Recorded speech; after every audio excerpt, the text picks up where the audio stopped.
Glenn. And John. Woo, we are in Wilderness Tactical Studio today. Such a nice studio. Such a wonderful place. I love this. We've got our big, beautiful Wilderness Tactical duffel here. I need one of these in my life. Man, they're badass duffels, dude. Yeah, buddy. Yeah, I mean, if you're looking for a really solid duffel bag, they've got 3 different ones. It's like the mid-sized. Is this the mid or the small? No, this is just mid. This is the mid. Okay. Then they have a huge one that if you folded Mason in half, you could put him in there. Yeah, we could probably put you if we cut you in half. If I you don't cut think me you in would half. fold in half I very don't well. fold. It's a hell of a fight to get me to fold in half too. Yeah. That's the other I have to kill you and then fold you. But it's a really cool bag. It's a perfect size for gear and equipment. Perfect size for traveling. Full zipper. Yes. That's a huge thing. Yeah, it is. Check out the Wilderness Tactical products. They have so much cool stuff. Yeah, they do. I just switched to their mag carriers on my side. It's like my new favorite. I like. Yeah. I've always, I shouldn't say always. For many years, I've worn Kydex mag carriers. Yeah. And that's well, they're big and they're bulky. They're kind of big and bulky. And but they're, they secure the magazine and they hold it. I like the Wilderness Tactical mag carriers because they're smaller profile and they are easy on, easy off. Very easy on and easy off. So if I want to take it off, I can just take it off. I I want to put it on. It's easy to slip on. I don't have I to need to pick thread up through a couple belts. of the AR ones. Yeah. I know a lot of competition guys that use those. Yes. I want to get one of their AR mag carriers. They're freaking cool. Last week we announced that Wilderness Tactical was our new official studio sponsor. We also announced what they're doing for us. So we've already had a couple of requests in line with this, but I want to put it out there again. Nice. And that is, if you are a law enforcement agency, military group, or a youth shooting organization, yes, and you have a need for gear from Wilderness, belts, bags, packs, be specific. Okay, I'm not going to freaking shop for you. We're already doing something pretty damn nice. I don't need to freaking shop for you either. Because I had someone email me and was just like, just send whatever. No, I'm not just going to send whatever. No. All right. The purpose of this thing is to put the right gear in the right people's hands. Absolutely. So if you need this equipment, we're happy to send you some of it. We're probably not going to outfit your entire team. All right. But be specific about what you want. Packs, belts, bags, be specific. They have a website. You can go on it and you can say, hey, I'd like to get some of this and maybe one of these. And, we could really use these things. And there's going to be a little bit of a requirement. The requirement on the receiver's end is that they're going to need to submit us some photos of the gear at work in the field. Absolutely. So, and if you don't do that after we send you awesome stuff, shame on you. We're going to find You're you. A terrible human being. We know your address because we sent it to you. So you should definitely follow up with us. Come and visit you. All right. We know people everywhere. The people who send in the requests, if they're listening right now, I'm getting to your requests. We were very busy last week and we didn't get to all the emails we wanted to, but we will be getting to those quickly. So fantastic. Don't worry. It's not like we didn't skip over you or forget you or anything like that. But in the meantime, if you're another different organization who hasn't emailed us yet, shoot us an email. Let's see what we say. Even if you just need maybe 1 or 2 items to test out, we're happy to do that. If you need several, or we kind of have a monthly budget, so to speak, and we want to make sure that we get the right gear in the right hands. Absolutely. You can email us info@trainingaz.com. All right. Okay. Show today brought to you by HexMag. Yeah. By HexMags. Yep. We had them on the show last week. We did have HexMag on the show. And I really appreciate the way you ask people questions to try and get them to give away trade secrets. And they're just like, well. Yeah. But go buy some HexMags. The new Gen 2s are pretty awesome. I've got one. I have not made it to the range yet. Shame on me to play with it. But that's all right. It definitely feels a little bit beefier. Looks a little bit beefier. I beat the shit out of them at the US Optics Comp, and they worked phenomenally. And I've been using them since, and they work great. Nice. I mean, they feed ammunition in the weapon system, right? Yeah, that's pretty much the goal of all magazines. And we talked, what I liked about HexMag, and they sent me a pretty fun email afterwards where they were like, hey, thanks for having us on the show. And thanks for asking us hard questions, made us think on the spot. It's like, we did. We asked them some hard questions. Yeah, we did. We had a listener who sent us a message that said, why should I buy HexMag? Yep. Because we said to. That's why. That's why. That's the only reason you need. But it was kind of fun to listen to HexMag scramble a little bit. Yeah. And I like, companies, I like when companies have good reasons to buy their stuff. And HexMag does, they do. They're not just like, just buy our stuff. They have good reasons for why their stuff is different. And I like the fact that they don't that they are owning they're an aesthetic magazine. I mean, look, they're totally functional. Okay. Oh, absolutely. But they sell the magazine pretty heavily based on how it looks. Yep. Yes, it increases your the texture on the magazine, increases your grip, and you can do the color ID system, and it has better followers, and there's other good reasons to have the magazine. But they are aesthetically pleasing. But they're aesthetic. And I like that they're like, hey, buy our mags because they freaking look cool. Yep. And you can put all these. You can make them look way cooler. And you can make them look cooler. We have decals on some of ours. Yeah. Mason's got some decals on some of his. Yeah. A big unicorn dude. Yeah. I was kind of disappointed in that, but I gotta work on my idea for his logo. Oh, but anyways, it was a great show. It was a good show. It's good times. So this past weekend, man, I did a lot of training. I did a lot of house cleaning. Oh man. It's almost time for that semi-annual fall purge. Oh yeah, house. Yeah. It's about time we have boxes of stuff, bro. And it's about time we have our tactical yard sale. Yeah, it is. That's a great idea. Yeah, we're having that soon. It's going to happen soon, right here at the office, the office/studio. Nice. That'll be good. Yeah, it's going to happen because I have gear. I have gear that I use to hold my other gear so that I can keep that gear out of the place of the other gear that's in the way of the gear that I use. Yes. So we need to get rid of I have that same problem. We need to get rid of some equipment. Boxes. To accumulate that stuff. I have boxes upon bags of boxes. Probably the most fun training I did this weekend. Look, one of the more fun trainings I've done in a while, actually, is I got to train with a family on Friday. Nice. I love training with families, man. They're so much fun. And these, they had older sons. Mm-hmm. It was so much fun. We worked through handgun. We worked through carbine, a little bit of both. Handgun, they were newish too. Mm-hmm. Carbine, they were basically brand new too. And it's so much fun that, you can go in such a short amount of time. You can go from people who are kind of like, yeah, I see, I understand how this works. I get it, to at the end, they're like moving and shooting. And, I just love it. It's a good time. It's so much fun to watch families train together. It's a great time. And then we did IFAC in Flagstaff, and it rained, of course, because every time I go to Flagstaff, it rains. Yeah. And every time I train in Flagstaff, it rains. Mm-hmm. But it was a great class. Another solid IFAC lifesaver class. I mean, it's definitely some of the most important stuff that we train. Hands down. Absolutely. It's just stuff you're going to use. It's also the most useful in everyday life, in my opinion, because it's cool to shoot guns and know how to shoot guns and how to fight with your guns, but you're probably not ever going to have to do that. No. But you will at some point in your life, be it major or minor, respond to a medical emergency.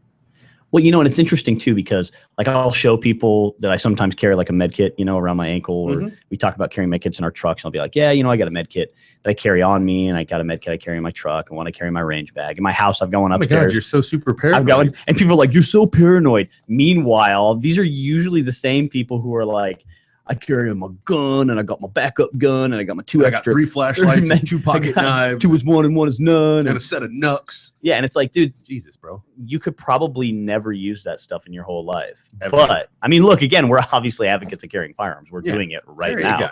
But med stuff, man, carry it. So simple. And on that note, we're going to have Mike from Riker Nylon Gear, who makes the ankle kit I mentioned earlier. He's going to be in the studio with us next week. That'll be fun. Yeah, we haven't had an in-studio guest in a while. We need to have more of them. What are you talking about? We had Under the Shield, Susan. And, I was gone. That was like weeks ago. Okay, that's not my problem that you were gone for like a freaking month. We've had in-studio guests often. Oh, well, I'm sorry. Yeah. Freaking homo. All right, so we have. Wow. I'm looking at the schedule in September. Yes. We have only one. Isn't that our good friend, Mr. Birch, coming back? He is. Yay. He's coming in to talk about failure in training. But October, November, we don't really have filled the schedule up yet. But October is almost already full of guests. Good. A couple of them will be in studio. So that to appease you. Thank you. Thank you. I am part of the show, even though I don't always talk much. You're welcome. All right. Redwire Gear moment brought to you by redwiregear.com. Go. Yay. So as I was cruising around this weekend, I took Redwire Jr. to see a movie, and I realized that our country's getting fatter and fatter and fatter. Why do you get me started on this shit? Okay, keep going. It's your moment. So the Redwire Gear moment today is don't be fat. Stop. It's not cool to be fat. What? There's no such thing as big and beautiful. If you're fat, you're fat. Stop being fat. Do something about it. Change your diet. Do some exercise. There. Buy Red Wire gear. Check us out on Instagram and Facebook. But you're kind of chubby, John. I'm kind of chubby. You're right. I do carry a few. Let's define fat for a second. Yeah, let's. Okay, I actually need to, because I recently got in trouble.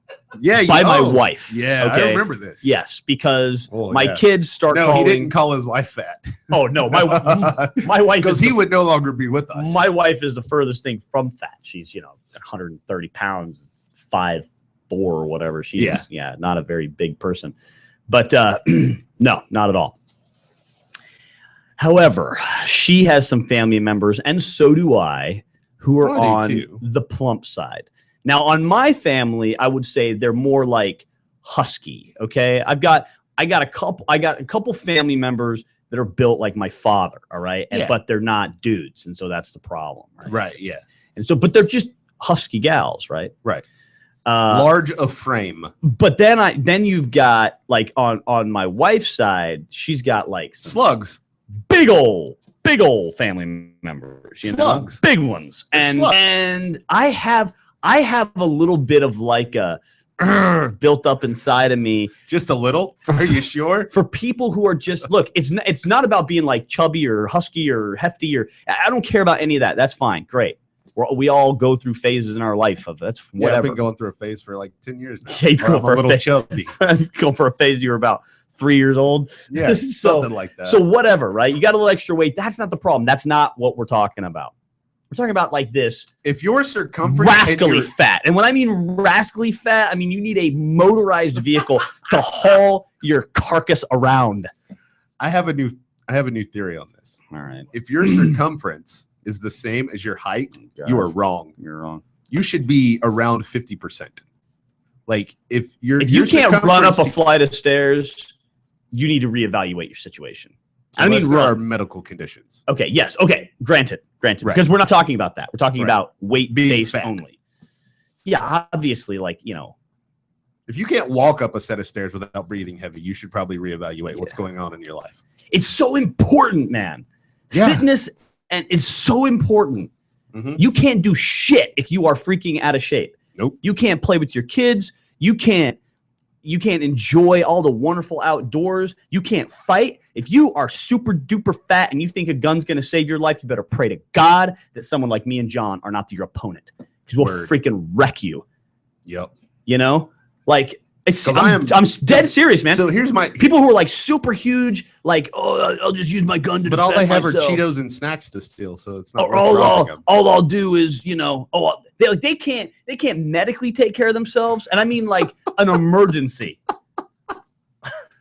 Like in an emergency, like to me, at some point the tourniquet becomes useless because it won't fit. Holy crap! Yeah, when you're strapping two cats together, I don't even know if that works. Now I have to try it. After the show, we have to talk to. We should call our friends over at North American and check on that and see. I bet they have an answer for that.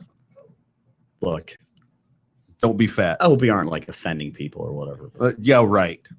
If you're offended, you're fat. Get over it. Stop being fat. Okay. All right. Our caller's calling. Okay. We got Casey from Veterans Family of Brands calling into us. How you doing, Casey? Good. How are you? Good. Have you been listening to our show already? I have not. Okay, good. Oh, all right. No. So I always get worried when it's live to try to listen to it and then call in and have feedback and cause you guys issues. So I usually go back and listen to stuff afterward. No, you're okay, man. We were ranting on fat people. We were ranting about fat people. Anyways, so tell us about Veterans Family of Brands, Casey. Tell us about what you guys do and what you're all involved in, and a little bit more about how you got started. Kind of introduce yourself and the whole VFOB idea to our listeners. Sure. So I'm Casey Fetzel. I'm the president of Snake River Shooting Products and co-founder of the Veterans Sport Operating Base Family of Brands. It started about a year ago. We first started talking about the concept that led to the VFOB, and the concept was simply a couple different companies that had a singular and common denominator of already supporting some aspect of the various veterans foundation. And so what we did was we just said, well, we might as well work together. It seems like we could do more together to raise money, because one was an animal company, one was a firearm company, one was a gun cleaning company, and one had a TV show, which was Reaper Outdoors, and just get together. And if we did demos together, if we pressed together, if we were strategic about the things we had to do our business anyway, that it would then sell more product, because we would be talking and thus provide more money to go back to the foundation. That was the simplicity of the initial concept. And as we led from last August at the NTOA, where the town had talked about that, to SHOT Show last year. SHOT Show is where something special sort of happened, and we had groups of companies coming in to talk to us that were unsolicited. We didn't talk to them. They'd heard about what we had done with a pre-show demo, and they said, hey, we'd like to be involved in what you're doing. We have this foundation we support. Or we're a company who would like to get into supporting foundations, and it makes sense to us what you're doing collectively. And what it started to come out as is it was about more than the product. It was about the thought process, about the working together, arm in arm, and being strategic, and companies helping each other out. And so after SHOT Show, we committed that by the NRA show, we would have something formalized, because something special was happening around us. And so we did that. We launched the company at NRA formally, had the website up, and came to the NRA show as a group of 9 organizations. And we're now going on about 20, and have 10 more in the pipeline, and more coming in every day. Now, with these organizations that you guys are putting together, I mean, what's your real goal between bringing all these organizations together? So there's a couple things. The VFOB itself now, as it's established, is a service organization, umbrella organization for autonomous companies in the industry and outside the industry as it's starting to form. So what that means is young companies, they don't have to be veteran-owned, can come into the veterans family of brands. And there was 2 reasons that they would do that. Reason number 1 is they want to support veterans and first responders more readily, or they want to do more along that way. Reason number 2 is a lot of them are young companies, just getting established or just getting moving with a cool product line or a service, and they want to allow the network to increase their exposure. So when we started putting this together, it was about those 2 items. It was about how do we provide services back to our members, and it is a membership organization that for manufacturers all the way down to individuals. And how do we utilize that network so that everybody's existing program then generates more money for veterans? And the way that works is, let's say somebody sells a box of ammunition, and a percentage of that sale goes back to a foundation. Well, it stands to reason that the more that they sell, the more money then goes back to that foundation. So object number 1 is, let's make better what's already in place. Object number 2 is that through providing the services, the support entities, and doing events, we can show up and do an event and then have benefactors of the proceeds of that event go back to selected charities, foundations within the group. So that's kind of that's the watered down, very basic version, and it gets, there's a lot more detail to it than that, but that's kind of the big picture. Now, one of the way we got in contact with you guys and got started was through our good friend George Ford over at Nat Warfare. We've been working with George for several years now on all kinds of cool little projects and things like that. And he initially brought us some of your guys' ammo, some of your frangible stuff, just to kind of shoot in some of our experiences that we were doing. And it worked great. I mean, we actually did a YouTube video about it and posted up on Facebook. Point blank range. Yeah, we're at point blank range. I'm just dumping I think I dumped 4 mags or something like that into a steel target at absolute contact distance, with no negative effects. And that's something different. Most people don't think about frangible ammunition in that way, and how beneficial it is when you're shooting at steel targets, especially because we use steel targets a lot in our training. We pulled more than 1 piece of bullet fragment out of ourselves or our students over the years. Right, absolutely. So, that was kind of our first exposure to your Snake River company. And then George started talking to us about this whole VFOB thing. And I got to tell you, I mean, initially I was just kind of like, whatever. I mean, there's like 1,001 of these things out there. There's all kinds of companies that all team up. And then, you know, in a couple of years, they're gone, or the little thing breaks apart because someone's feelings get hurt or whatever, you know?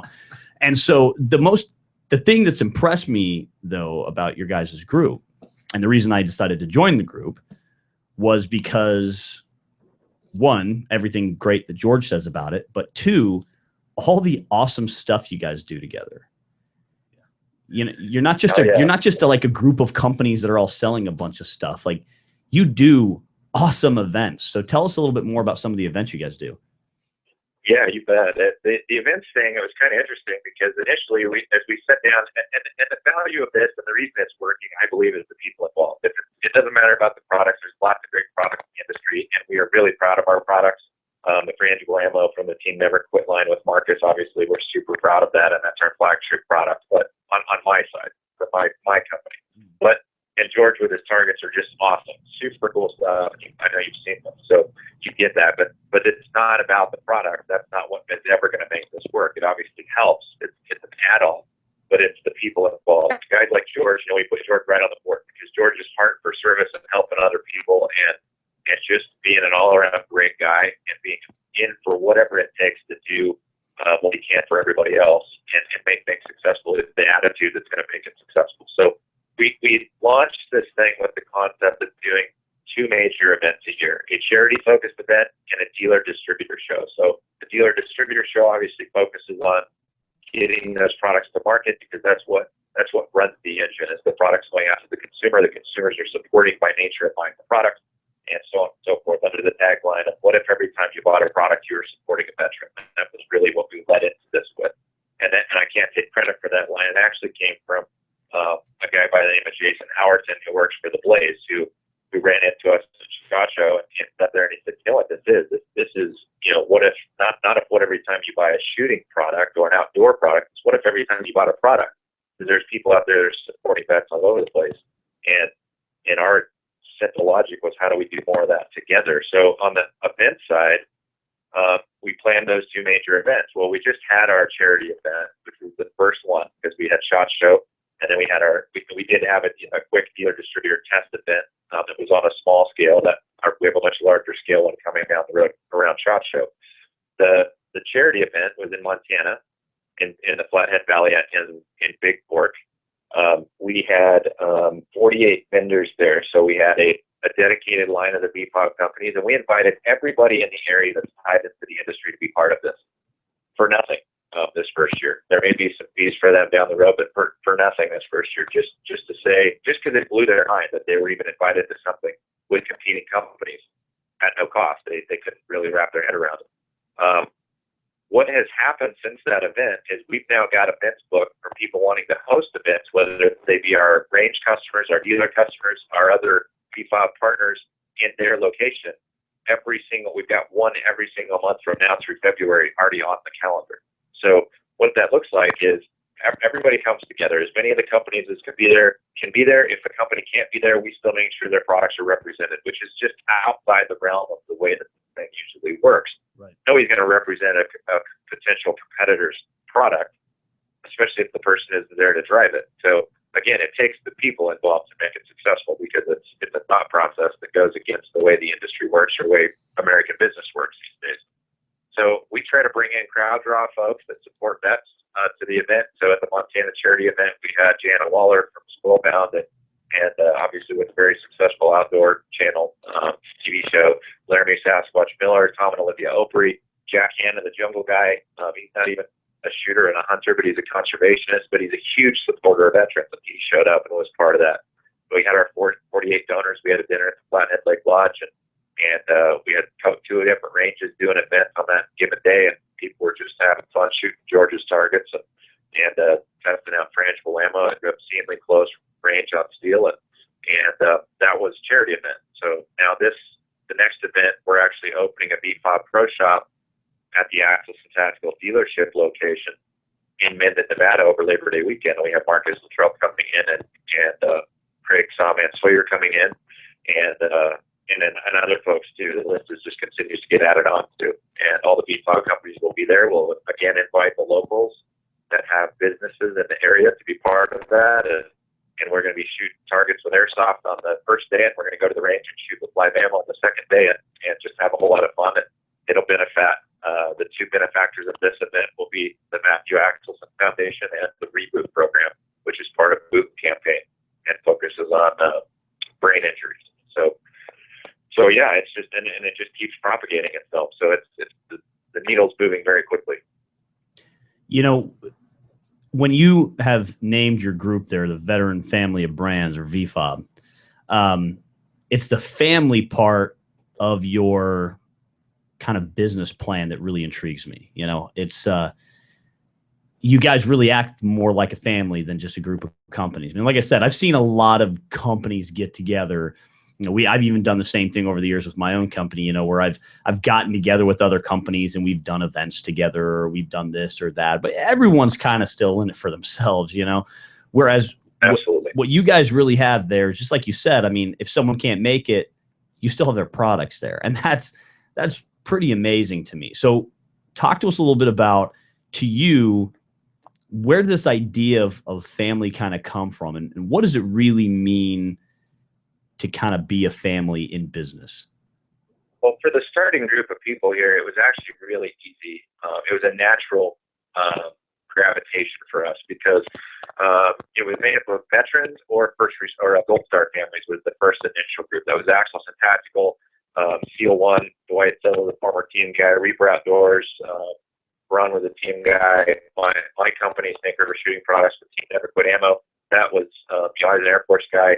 So I'm kind of the outlier, obviously being the Air Force guy, but lots of military folks, Gold Star families. So what happens is, and the reason that Reaper Outdoors and SEAL 1 are so closely tied in with Axelson is that after the Axelson family lost Matt, killed in action in Operation Red Wings, they're two, older generation SEAL team guys that had the ability and the desire to come alongside that family and just kind of be there for them. And so the family thing was very natural. So we actually talked about it cognizantly. Can we apply the family concept of how it works in the military, where people are all in the same boat together and you're like a family, and apply that to the business aspect? And can it be successful? And what we came to was it's possible. It's always going to be the people. So how does that work in business? What it looks like is just like a family. Sometimes there's good times and sometimes there's bad times. Sometimes there's disagreement. Sometimes there's fights. And the difference between a group of companies and the family approach is that when those things happen, when the bumps in the road happen, that you're willing to sit down and work through it because it means more to you than, well, they're just a company, so who cares? They're gone. And it fragments and breaks apart, and then you've got people attacking you in the market. We don't feel like we're going to be immune to that by any means. But we do think that what we've seen and proven out so far, and what's bringing people in, and just like you said, the thing that draws attention is, can this actually work? And so far, it's proving out that it is. We'll have 2 or 3 companies that the head, the people from the company can't show up at this event in Labor Day, and their products will be there. And we will have people post behind the products from the integrated sales team pushing their brand to the market, alongside all the other brands where the people are there to keep just to get, we got their back when they can't be there. And it's pretty simple and basic. And we built that aboard from the first group of companies coming in. Like George Ford is one of those guys that's on the board, because that's what will hold us accountable and keep us focused on not going away from that thought process and logic. Now, as veterans, it's really easy for us to, get on board with the whole family idea. Oftentimes you end up hanging out with people or surfing with people that you may not even really like, and certainly in other aspects of life, like you would have never been friends with this person. Absolutely not. I always laugh, like around town, you find a redneck in a city. I was just going to say, only in the military. I was going to say, you find those two people listening to the same music, drinking beer together, and hanging out. I mean, I've been in the military for going on 17 years now, and I've met people that I would have never considered even talking to if I hadn't met them through the military. And that's the weird part about, you go right around, like outside of base, for example, and you go right outside of a base, and you will find like a dude in like cowboy boots, cowboy hat, like sitting right next to some dude with like a gold chain, hat on backwards, sitting Jamming right next out to another to some, dude like- who's like button up shirt, like long sleeves, button down, hair on point. You know what I mean? Yeah. And you're like, are those three guys friends? You know, Absolutely. not only are they friends, they'd kill for each other.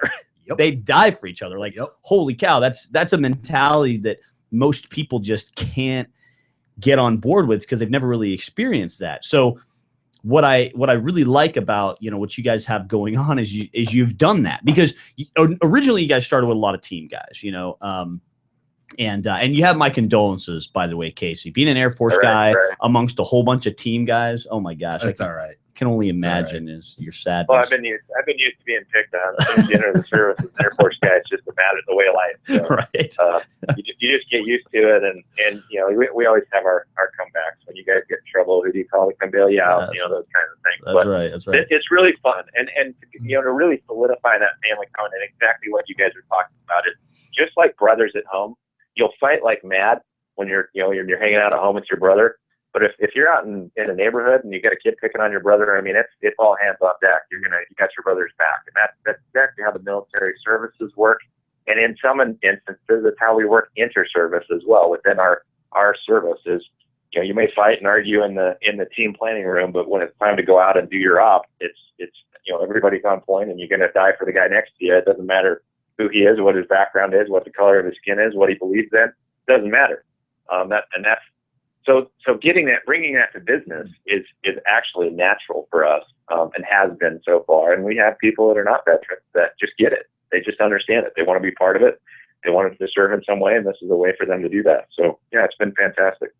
What's some advice you could give to companies to kind of help to maybe they're looking to recreate a number of things? I mean, you have a lot of companies who, I mean, synergy is like always a thing companies are trying to do, right? They're always big catchword. Big catchphrase word there. Oh my right? goodness. But I mean, they're always trying to create like this. Oh, how do we create more teamwork? And they do team building exercises and all that kind of stuff. And you have companies that are trying to work together, but they're butting heads because they don't get it. I mean, you guys really get it. And you've been able to bring that kind of veteran camaraderie into your business. If you were gonna go out and you were gonna consult on someone else's business, Casey, if you were gonna go out and say, okay, you've got this group of businesses or you've got this team of people, what are some of the highlights that you would give a person or a company or a group or whatever to try to create the family that you guys have created? Because you even have competing brands in VFOB that are all still part of the family. Yeah. So what kind of advice would you give someone? I mean, you know, a few highlighted points. I think it's really easy. It's really easy and it's really simple. I think that companies overcomplicate this thing. I've been through the team building exercises. I've spent my decade in corporate America. It didn't fit me for this exact reason. It was, what is the incentive at the end of the day? What is the driving force for what we're doing? And when you work for an American corporation, the driving force by nature of the way it's structured is to bring money in for that corporation that goes back to, if the public company goes to the shareholders, if it's a private company goes to the owners, in some cases it's both. But that's the driving force. And what you find out is that the driving force of generating money for somebody that is your manager isn't enough. It leaves you empty. It's like, what am I doing this for? What's the purpose of my time here? And those who seek a greater purpose of if I have to get up in the morning and leave my family and go to work, I might as well be doing something that I love and that helps other people and that you know, fulfills me. And the guys, you know, all of us have had those jobs. You go to the 9-to-5 job every day and you just check the clock and you check out when you leave and you come home. And there's a lot of nice things about that, because you can leave your problems at the door when you walk out the door at the end of the day and go home. But it still leaves you wanting something. Most people, I would say most people, some people are great with it.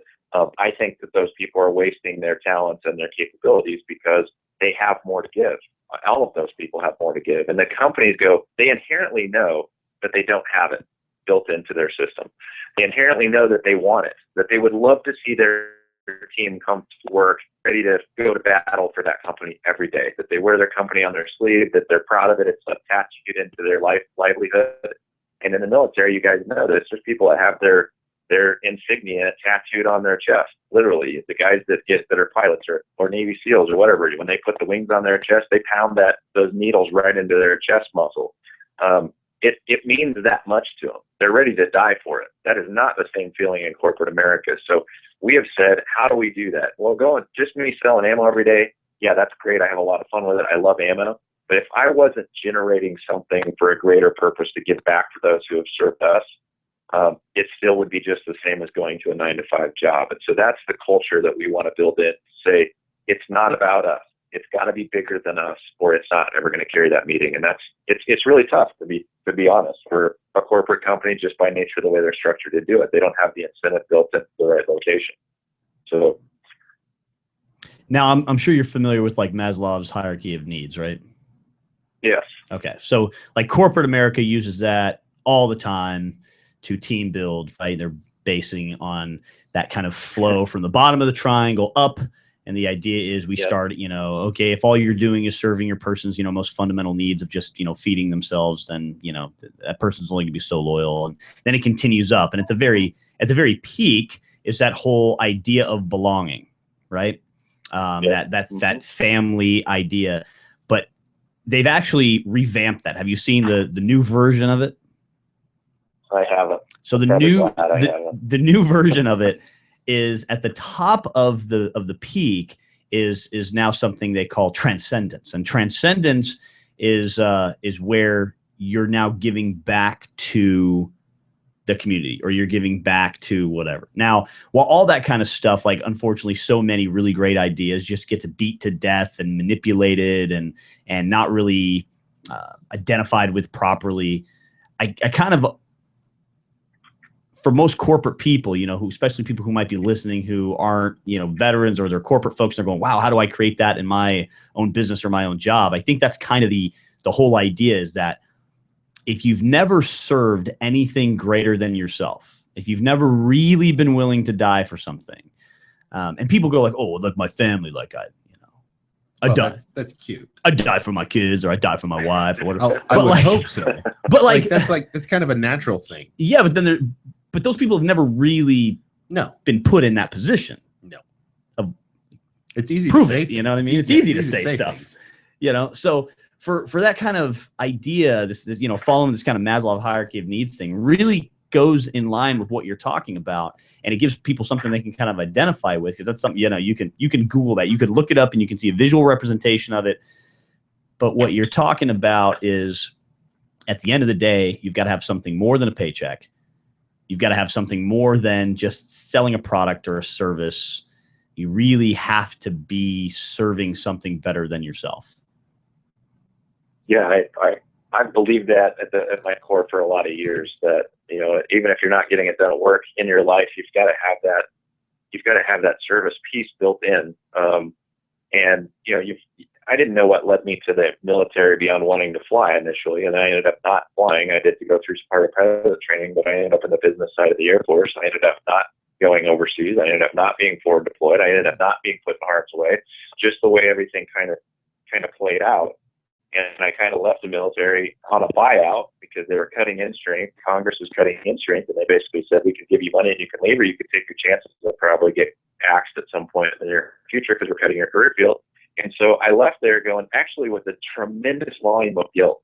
I had guys that I stood next to on the stage when I took my oath of office and went into the military that had gone overseas, that had been shot at, some that had been hurt, some that had died. And I left going, well, why was it, what did I do to deserve not being shot at and not, losing troops and people around me? And so it really felt crummy. It was a kind of a bad deal. It was like I got cheated out of the service time. Of course, my wife, and then it was a weird feeling to have, because on one hand, you're like, man, I'm really happy that I didn't go through some of the stuff that my brothers and sisters in arms did. My wife was obviously super thankful. It kept me closer to home, and it's just kind of the way things sorted out. I served 6 years and I got out. So I struggled with it for a long time. And I was telling that to Marcus Luttrell, actually, at one point. I was telling him that early on, that, I struggled with that. He kind of looked at me and he said, well, there's a role for everybody. Everybody jumps in. However it plays out is how it plays out. So everybody, that it's the fact that you were willing to jump in and serve. That's where that was kind of earned. And I kind of changed my perspective a bit. But what it means to me now is that there's a lot more to do. There's a lot more I can do. And so that really, it's a natural fit for us to fit into this, for me and my team to plug into the VFOB and provide that service not only to our members that are coming in, because I got service there that I've got to provide every day and make sure they get value and growth for their brand, but also the ultimate goal of exponentially increasing our ability to support foundations out there and pick out the ones that are doing right by their people. So I'm just really excited with and humbled, to be honest, with how this has grown and how fast it's gone, and how it's kind of naturally fit together. It just seems like it's going the way that it was supposed to go. So, and beyond what we could have planned out on our own. And how many companies do you say you have now that's part of VFOB? You said 20. I think as of today, and there's a little bit of a forward thought process here, because I know of a few that are basically coming in this week that have already been approved. We're just getting their logos and stuff. Well, then I think we're sitting at exactly 20 today. I did 10 interviews last week with, or I should say we kind of split the roll up, but about 10 companies last week, every one of which said at the end of the initial consultation, yes, please put us in the review process. We would love to be part of VFOB. I saw that I had another email this morning from another new company. We've got 45 applications out the door to people that we have not solicited. We still have yet to go out to a company and say, hey, would you be interested in joining VFOB? It's all been through word of mouth of the companies and people hearing more and more about it as we go. So it's really been awesome. Well, maybe that's almost another great highlighted point of kind of creating the family is that organic growth. I mean, I hate to use another Good God, catchphrase you and your catchwords today. By the way, Casey, that new email you got is probably from my business. Yeah, I was saying, John just literally submitted an application just submitted it right before we started the show this morning. So good. So yeah, that's fantastic. I mean, that organic growth, that kind of natural growth, like for my company, we do primarily emergency response training, a lot of firearm stuff, emergency medicine.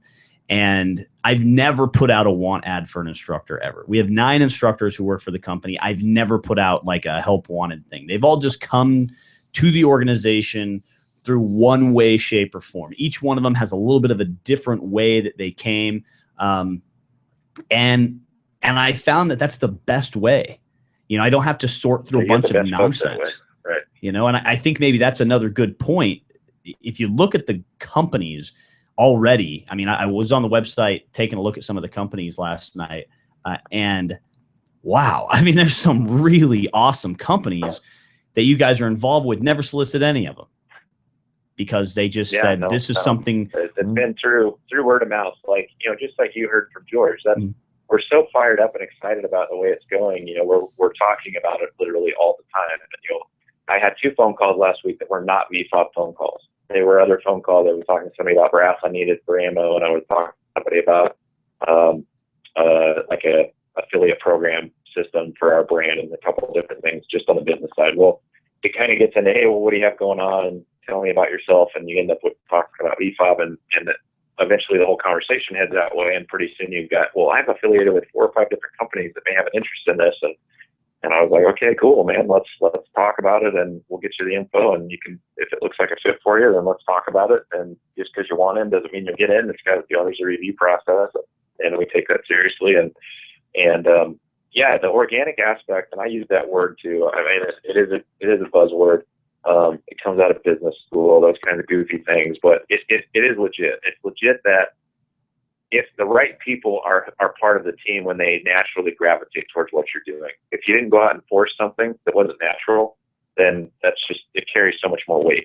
And I think that's what we're seeing. And that's why we have yet to have a major issue. We've had 2 or 3 companies that did not make it in already, that wanted in and didn't make it in, or that deselected themselves along the process, realizing this isn't necessarily fit what they're all about, and that it just wasn't going to be right for them. And we welcome that.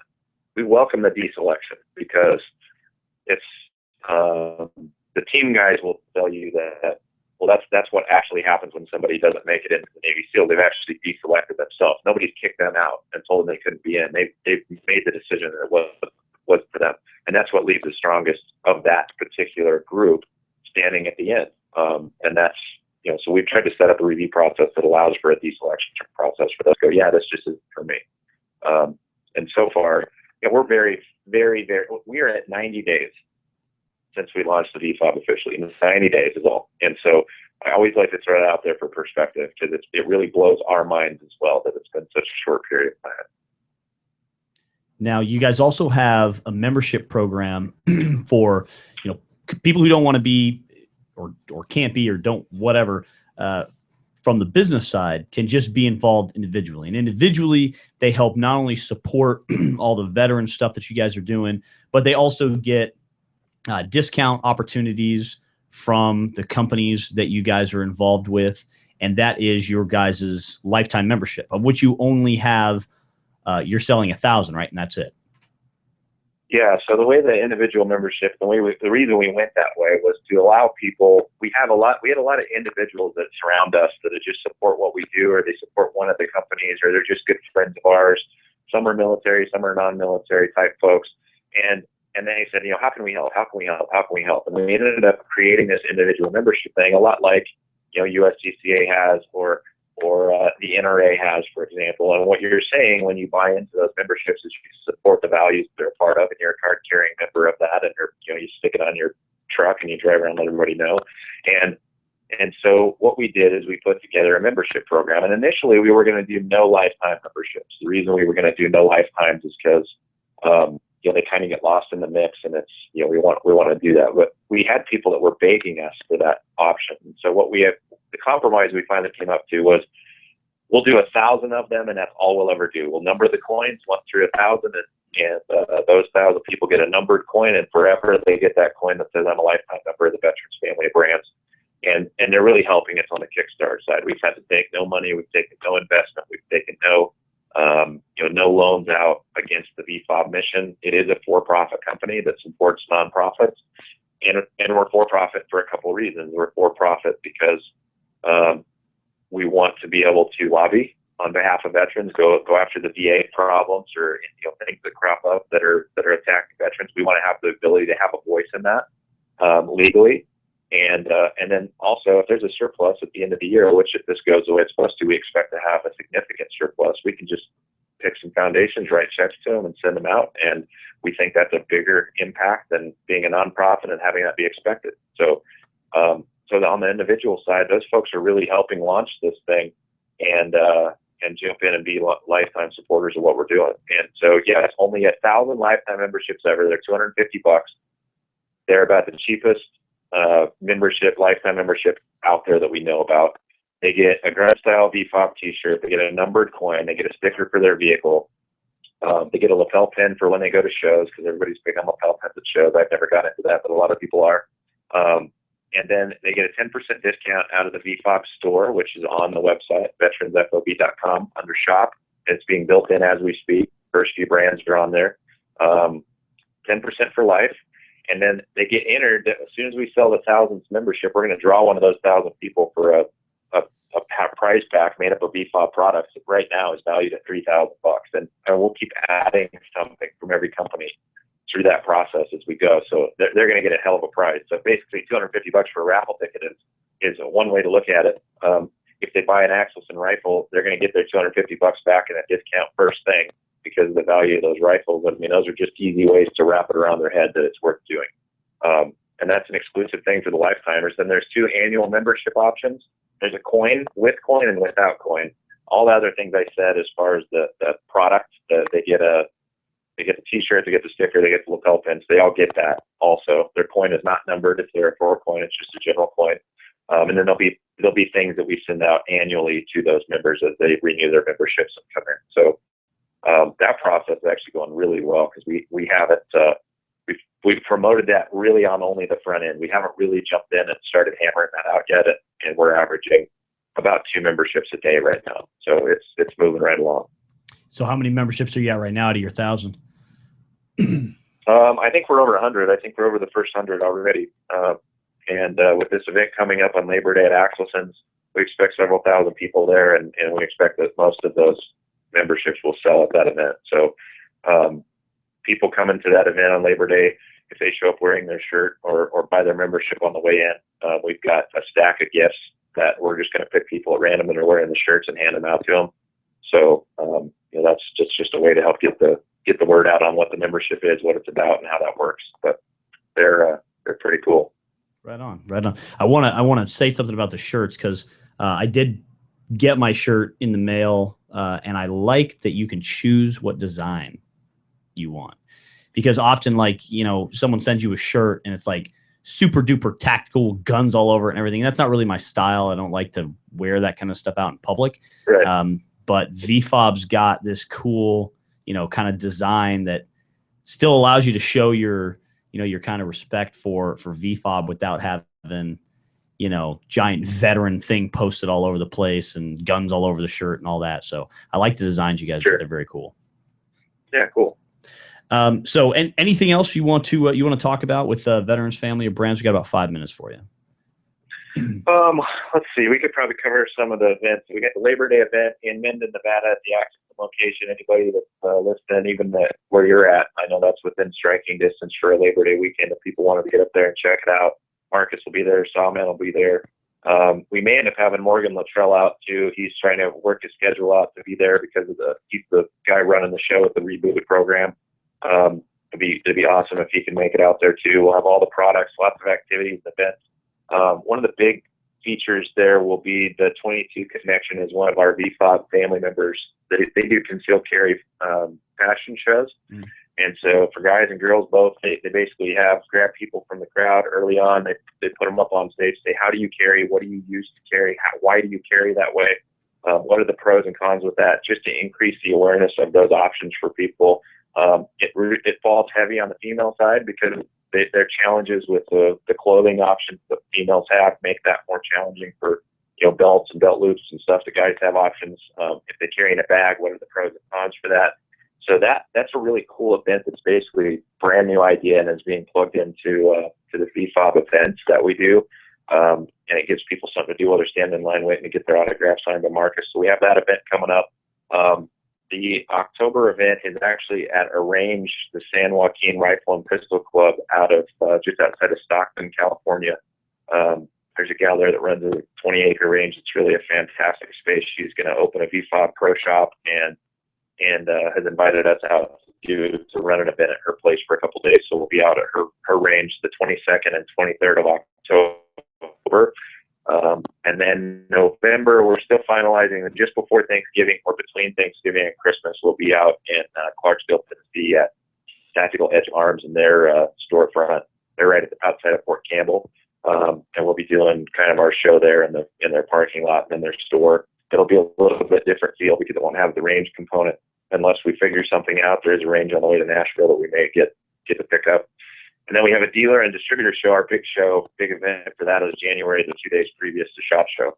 So media and buyers who are invited to that event, and you guys will be welcome. And we'll get more information out on that too if people check out the Facebook page. And we have all the social media platforms, so people can find Veterans FOB or VFOB.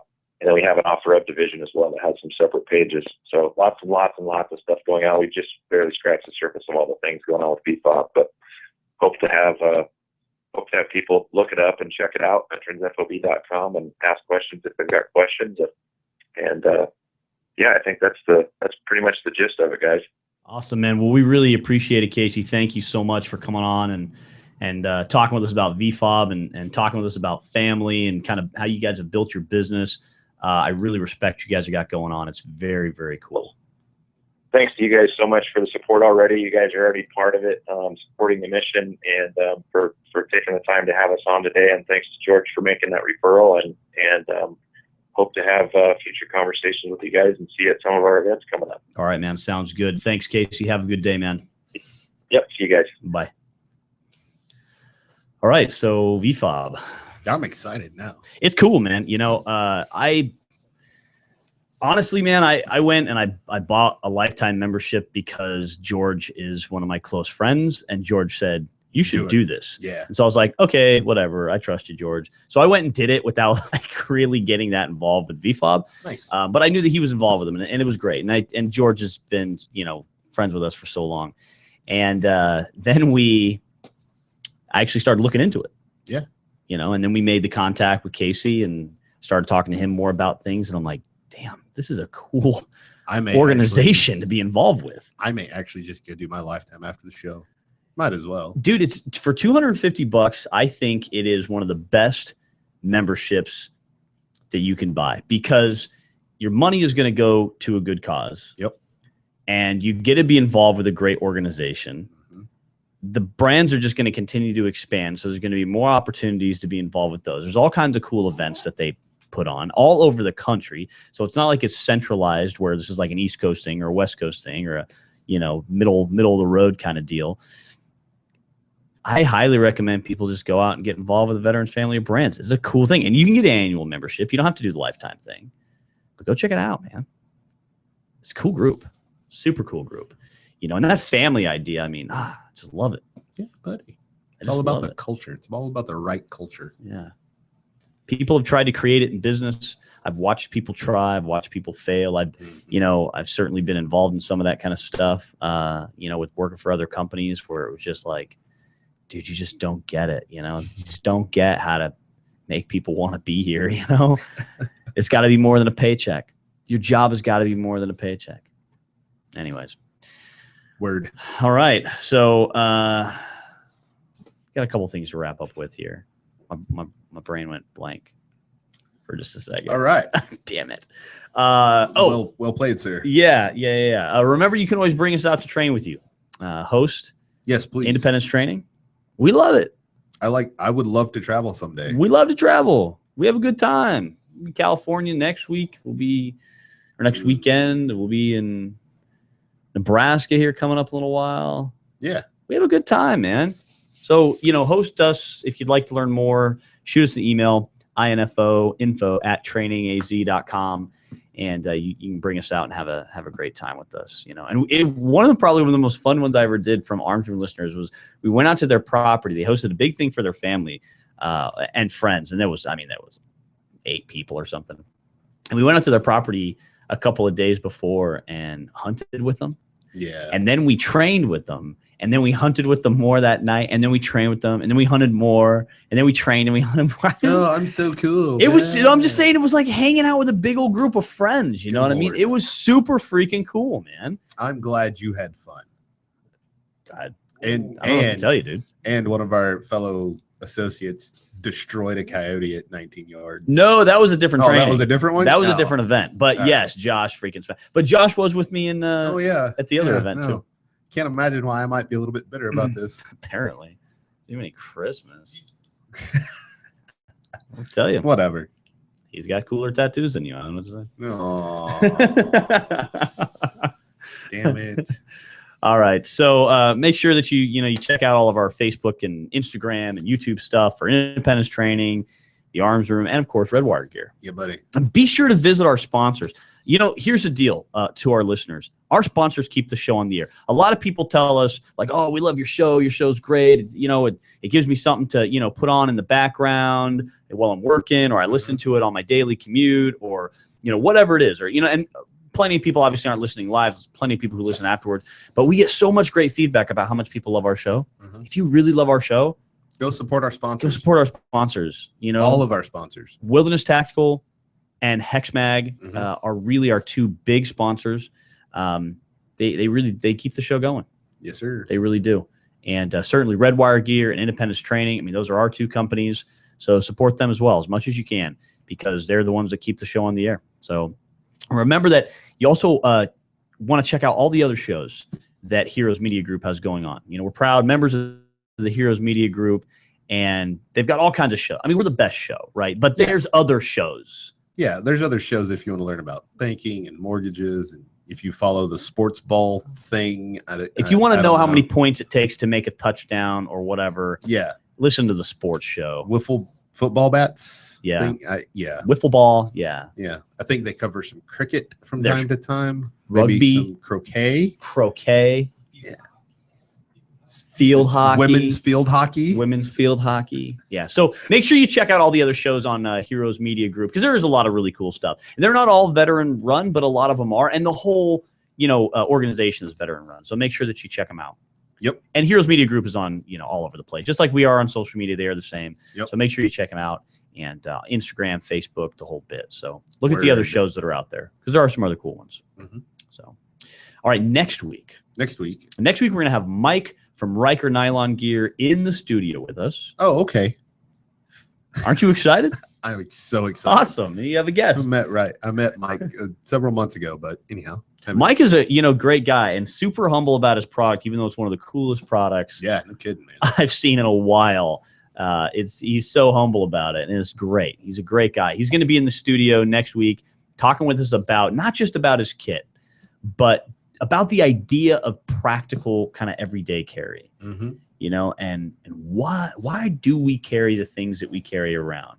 What's the reason that we're actually doing it? So he's going to be in the studio talking with us about that. You can also, in the meantime, check out his products. Again, lots of social media, Facebook and all that online. Just Google Riker Nylon Gear.